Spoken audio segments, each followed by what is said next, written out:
The cleanup phase begins after a tornado outbreak in southeast Texas. This is video captured at Pleasure Island RV Park this evening. You can see multiple toppled over RVs and scattered debris. One RV even landed in the water. Good evening, everyone. I'm Cladra Rhodes. It was devastating this afternoon for some folks on Pleasure Island. At least 2 people had to be rescued.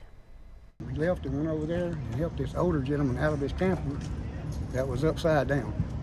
And we pulled him out the roof, and it was just a horrible thing.